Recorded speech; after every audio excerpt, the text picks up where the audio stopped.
Most people hear A17 Pro and immediately expect a faster Apple TV. But we have to ask where that speed actually goes. If you only use the box to stream Netflix, YouTube, or Disney Plus, this rumor matters much less than it sounds. The current Apple TV is already quick. Menus are smooth, apps open fast, and video playback doesn't need a massive CPU upgrade to stay stable. The real question isn't whether the A17 Pro is better. It clearly is. The question is whether Apple has a reason to use that extra power for something you'll actually notice. Moving from the current A15 performance to an A17 Pro is a significant leap. On paper, it provides a major boost to graphics, machine learning, and headroom for future features. Comparing those spec classes makes the upgrade sound like it should feel dramatically newer. The problem is that an Apple TV is not an iPhone. It isn't processing heavy camera data or mobile workflows, and most people don't stress test their TV software. They just stream, switch apps, or use AirPlay and Fitness Plus. Chip rumors for streaming boxes are easily overhyped because of this. While the silicon sounds powerful, your day-to-day experience might stay exactly the same. To start with the bad news, most users likely won't feel this upgrade during ordinary scrolling. If you expect the home screen to move faster, you're likely setting yourself up for disappointment. Raw menu speed is no longer the bottleneck for the current hardware. Factors like network conditions, app optimization, and HDMI behavior matter more. An A17 Pro won't stop buffering or fundamentally change how a stable interface feels. If that were the whole story, I'd be only somewhat confident this rumor matters for actual buyers. But I don't think that's the end of it. The chip starts to matter for the things Apple hasn't fully committed to yet.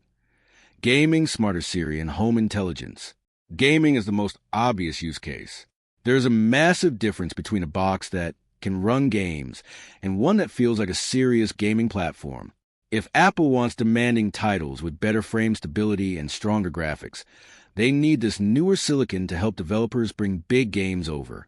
Even then, the hardware doesn't automatically create a console competitor. The game library and developer interests matter more than the chip itself.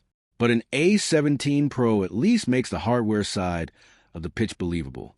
It gives Apple the room to support ambitious ports and better visual features with fewer excuses. Still, I think gaming is only part of the answer.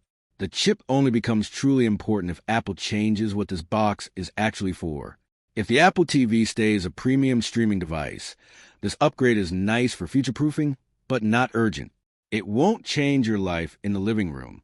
However, if Apple uses that power to turn the device into a smarter home hub or a more capable Siri endpoint, the entire story changes. That is the moment the upgrade stops being about menu speed and starts being about what the device can actually do. Think about how Apple is currently upgrading its ecosystem.